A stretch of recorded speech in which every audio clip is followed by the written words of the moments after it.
Steph Weaves Tales presents Paxwood, The Trial of the Demon Slayer, a paranormal fantasy web serial written and narrated by Stephanie Gildart.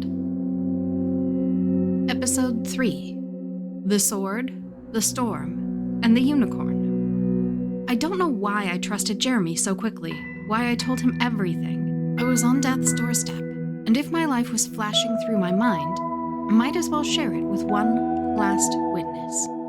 So I took him back with me to the day I learned about Stallbloom. My first layer of training came during my initial therapy sessions with Ellis. She gave me context for the instincts that were growing inside me. Then we added physical fitness, and then hand-to-hand combat training. By the start of my sophomore year, the demons were coming for me. Ellis, Aunt Gina, and I told my parents about my prophesied destiny after my first hospital stay. Even with my injuries, they had a hard time believing it, right until one of Veroriax's acolytes sent a trio of demon constructs after us on a Thanksgiving weekend road trip. Then, they were grateful that the Hands of the Seers were keeping the family safe. Oh yes, acolyte. Veroriax had human worshippers. It wasn't all demons. Consider the humans that some people worship and put their trust into, and it shouldn't be too surprising that humans also worship demons. The Hands of the Seers kept them off my trail using some magic, so my family didn't have to move into protective custody. It was a whole thing with decoy families spread around Texas. But that's not what we're talking about. Stallbloom. To fulfill your destiny, you will receive an enchanted sword, Ellis told me one chilly afternoon at the beginning of a physical training session. Swordsmiths and artificers who work with us have been crafting it for decades, passing it from one skilled crafter to the next, making it ready according to the ancient texts. Do I also get a unicorn? Ellis smiled as she handed me a massive bamboo practice sword, like a kendo shinai, but twice the usual length, with an elongated hilt to balance the long blade. There are a couple of prophecies with unicorns, but yours, unfortunately, is not one of them. When do I get to meet the unicorn people? I tested the weight of the practice sword.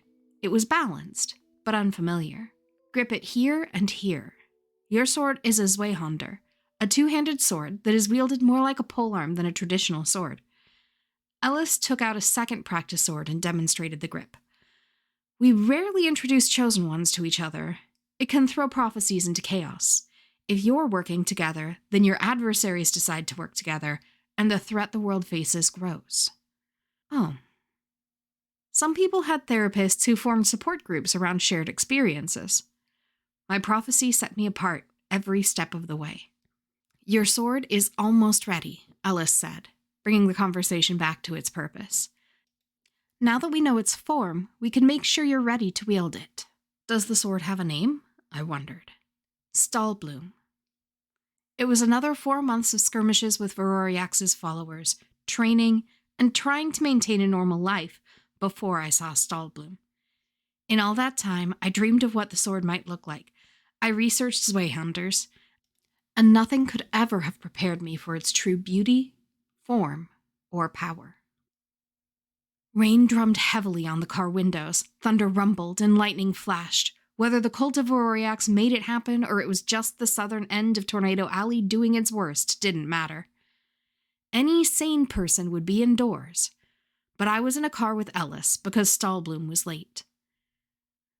So the Hands of the Seers don't use any of the usual shipping companies? I asked as Ellis drove, hurtling along the dark, slick interstate through the rain.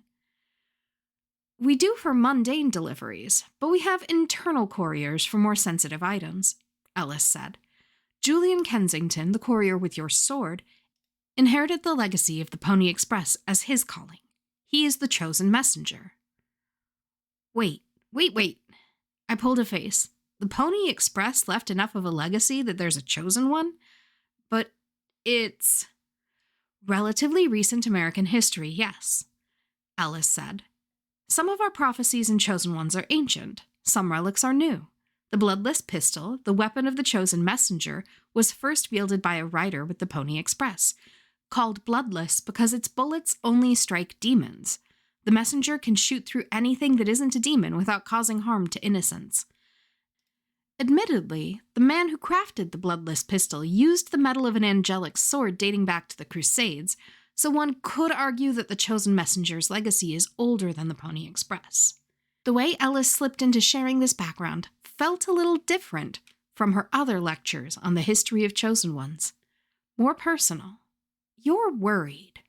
I pressed my lips together. It wasn't an accusation, more an observation. If this sword falls into the wrong hands, if the cult of Varoriax destroys it, it will take a decade at least to craft another of its quality, Ellis said. She hesitated, twisting the windshield wiper controls, but the wipers were already maxed out. "And Julian was my mentee before you." "Got it. So it's not just that the sword is running late because of the storm. Someone you care about is in potentially grave danger." I closed my eyes. Instead of trying to glean information from the darkness between heavy raindrops, I leaned into my demon sense. I couldn't see demons in my mind's eye or pinpoint the exact size, nature, or distance of demons. A general direction, combined with my mental map of the area, was doable. "Take the next exit," I said. "If I'm getting a demonic aura from any direction, it's the service road that runs parallel to the interstate, off to our right." Ellis took the exit fast, tires squealing. My demon sense thrummed.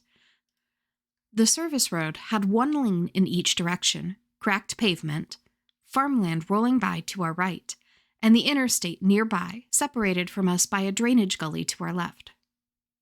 "Straight ahead," I said, confident. Suddenly, the high beams shed light on a lone motorcyclist streaking through the rain toward us. Behind the motorcyclist, 3 large, loping forms were closing in. "That's Julian," Ellis declared. Our mutual speeds caused us to shoot past each other, but with stunt driver precision, Ellis used some sort of emergency braking technique to execute a slick, gut-wrenching turn. Once we'd whipped around, Ellis put on as much speed as her Ford Fusion had. I don't know how the Chosen Messenger heard Ellis, but suddenly his motorcycle reared up and turned in a way that was physically impossible for a motorcycle. But not for a unicorn. Whatever illusion made the unicorn and rider look like a man on a motorcycle dropped away, and in its place was the most gloriously white stallion with a mane and tail that streamed light like silver moonbeams and a golden horn that illuminated the stormy night. Julian, riding astride the unicorn with a tan saddle, held thin golden reins in one hand and a large Old West revolver in the other. A long package was strapped to the unicorn's side. "Stahlblum, you're going to have to tell me about that unicorn later," I grumbled almost playfully at Ellis as she brought the car to a stop. The 3 long loping demons were now between us and the Chosen Messenger, between me and my sword. But not for long. I threw the passenger side door open and stepped out into the pouring rain as Ellis mirrored me, where she circled for the trunk to retrieve whatever weapons she had stashed there that she felt would be most appropriate for the job. I knew exactly which weapon I needed. All 3 of the demons were laser-focused on the unicorn, a being whose light and purity radiated in pure opposition to their sinister natures. They were almost wolfish, but stretched out, with 6 legs instead of 2. Their rain-slicked fur clung to their skeletal bodies. Sharp yellow teeth filled their maws. "So, you're Rowen?" Julian shouted in this last moment of relative calm before combat. "Julian Kensington," I called back. "You have a package for me." "That I do." "Let's do this already," the unicorn said, voice resonating like a deep church bell, but so startlingly impatient. Everything sprang into motion. Julian fired 3 shots, one at each demon, and they howled and snarled in pain, but continued their charge. Ellis, using the car as a shield, shot off a crossbow bolt. The demons surged toward the unicorn, all focused on ending its bright existence. I took a calculated risk and dove bare-handed into the fray. Hooves flashing, the unicorn reared and struck out at the assailants. Julian dropped the reins in order to unstrap the package one-handed, still firing the bloodless pistol. He timed his delivery perfectly. Maybe it was all part of the Chosen Messenger instinct. As the package slipped free from the saddle, I was there to catch it. I pulled the canvas wrapping away to reveal Stahlbloom in all its glory. Easily 5 feet long, if not more, the sharp steel flashed as I held the brown leather-wrapped grip between my hands for the first time. Parrying hooks curved like thorns from above the blade's ricasso. Leaves and petals were etched into the crossguard.